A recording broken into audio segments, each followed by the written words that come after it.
Carnaval, época de dança, festa, bebida e assédio.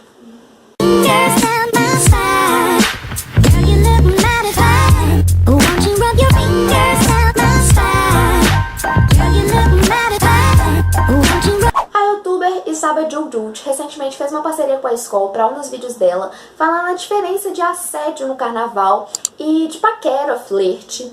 E eu fiquei impressionada porque todos os exemplos que ela deu de assédio eu me identifiquei. E simplesmente todos eles. E aí eu fiquei pensando, puta que eu pariu, mano. Não é possível que essa porra aconteça com todo mundo. Antes de começar, eu vou citar alguns dos exemplos que ela deu e eu acredito que, assim como eu, muitas de vocês vão se identificar. A primeira delas é o olhar. Muitos caras olham pro nosso corpo de uma maneira tão objetificada, sabe? Como se a gente fosse um simples pedaço de carne passando. E muitas vezes, assim como eu, acredito que muitas de vocês se sentiram extremamente desconfortável com a roupa que vocês estavam, sabe? Com o corpo de vocês. Sentindo muitas vezes a necessidade de se cobrir, sabe? Ou passar ou atravessar a rua.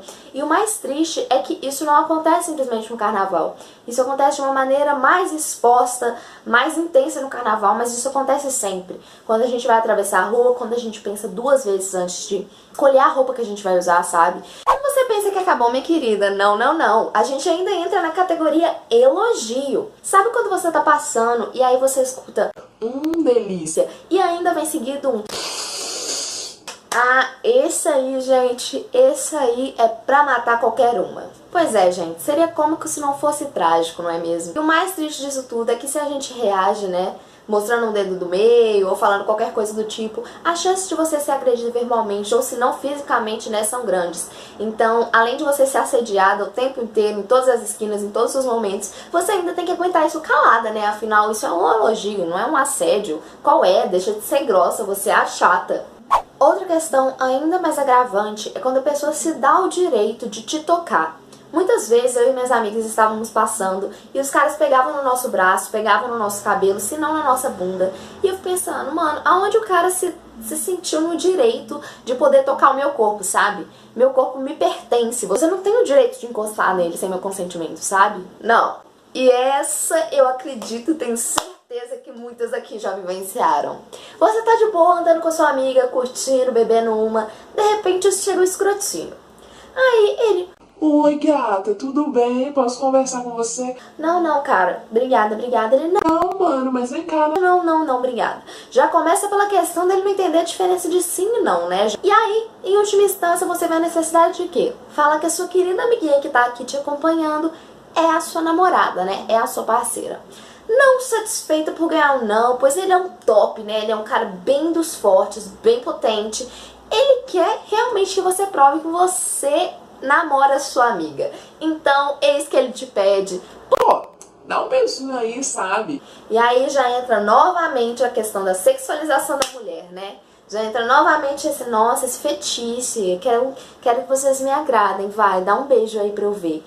E outra, até mesmo a Jujut falou, e todas as vezes que isso já aconteceu, porque já aconteceu várias vezes comigo, eu penso, cara, eu não tenho que te provar nada, sabe? Tipo, se ela é minha namorada, deixa de ser, tipo, me respeita e não é não.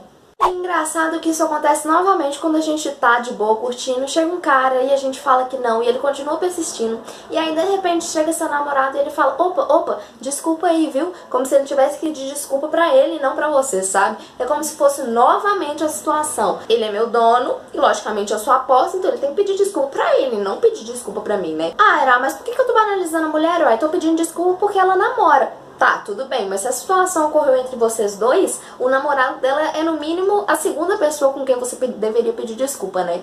E a maioria das coisas, das situações que acontecem não é bem assim. Geralmente o cara pede desculpa pro seu namorado e já cancela tudo que você falou, como se o fato de você responder não fosse a mesma coisa de você não responder nada. Foi a mesma coisa de você responder sim e foi a mesma coisa de você ser silenciada novamente, como acontece em várias outras situações no nosso cotidiano. E aí eu toco nesse ponto, né? Nossa, a mulher é muito sexualizada realmente, né? Ela é totalmente desvalorizada, principalmente nessas épocas, fica bastante evidente. Aí o povo, ai não, você está exagerando, mimimi, vitimismo. Pois bem, ano passado eu saí sozinha, eu já tava namorando, e uma das coisas que mais aconteceu no carnaval era algum cara chegar em mim e eu falava que eu namorava. Aí ele, primeira coisa que virava e falava era assim: Uai, mas seu namorado deixa você estar aqui? E eu ficava tipo, what the fuck? Ele não tem que deixar eu estar aqui ou deixar de estar, eu sou dona de mim, sabe? Tipo assim, cada relacionamento é um, mas tendo um acordo entre os dois, não tem porquê ele deixar ou deixar de estar, sabe? E eu acho engraçado, porque novamente, né, a gente entra nessa questão da posse, né? Ele não é meu dono, assim como eu não sou dona dele. E aí fica o grande quesito, né? Parece que eu tenho que pedir permissão pra ele. E pensando nesses repetitivos assédios que a gente recebe todo santo dia, mas principalmente nessa época agora, né, que tá chegando do carnaval. Eu separei alguns depoimentos de algumas amigas minhas que eu pedi pra relatarem alguma situação de assédio em que elas se sentiram realmente incomodadas, sabe? Que foi mais forte. E eu vou ler alguns pra vocês. O Carnaval de Belo Horizonte ganhou um espaço enorme nesses últimos anos, voltou a ganhar as ruas e eu sempre gostei dessa data. A festa, a animação, as fantasias me agradavam muito. O que não gostei nem um pouco foi o desrespeito com o outro, a falta de senso, a liberdade que tiveram e eu nunca tinha dado essa abertura para os foliões. Algumas atitudes de certos homens me fizeram até repensar se eu devo sair mesmo para as ruas nessa época que tem a fama de ser tão sexualizada. Algumas situações que passei achei absurdas, para algumas pode até ser normal a naturalização, mas para mim não. Os homens que perdem a noção e acham que pode nos encostar, tocar em peitos, bunda, puxar braço, cabelo, não aceitam nãos. Isso é fugir do senso de direito e invadir o meu espaço. Assim, eu acho que em algumas situações o outro de alguma forma me fez refletir sobre a minha própria liberdade. Será que é normal eu pensar sobre não sair mais para evitar esse tipo de situação? Uma vez, o cara puxou meu cabelo e foi tão forte que fiquei com o couro cabeludo doendo. Doeu para o resto do dia. No meu primeiro carnaval de rua, em 2016, fui até a esquina para me despedir de uma amiga e seu namorado. E ao voltar para o grupo, fui agarrada por um macho escroto que tentou me beijar à força. Tentei sair, mas ele era muito forte e ficou me apertando até que consegui sair. Fiquei bastante assustada. E como não tinha passado por nenhuma situação assim antes, comecei a chorar. Eu tinha 14 anos e era o primeiro carnaval de rua que eu pulava. Estava com uma amiga quando um grupo de meninos se aproximou e nos cercaram. Minha amiga conseguiu se desvencilhar e continuou andando sem perceber que eu tinha ficado. Nisso, 2 meninos seguraram meus braços e um terceiro colocou a mão no meu maxilar, forçou a minha boca a abrir e enfiou a língua lá dentro. A descrição gráfica é a única possível, porque nem de longe dá pra dizer que ele me beijou. Encontrei minha amiga depois, mas não contei o que tinha acontecido nem pra ela nem pra ninguém. Lembro que passei o resto daquele carnaval com medo e tomando um cuidado redobrado por onde eu passava. Quando as mulheres começam a se posicionar e falar sobre assédio, isso incomoda.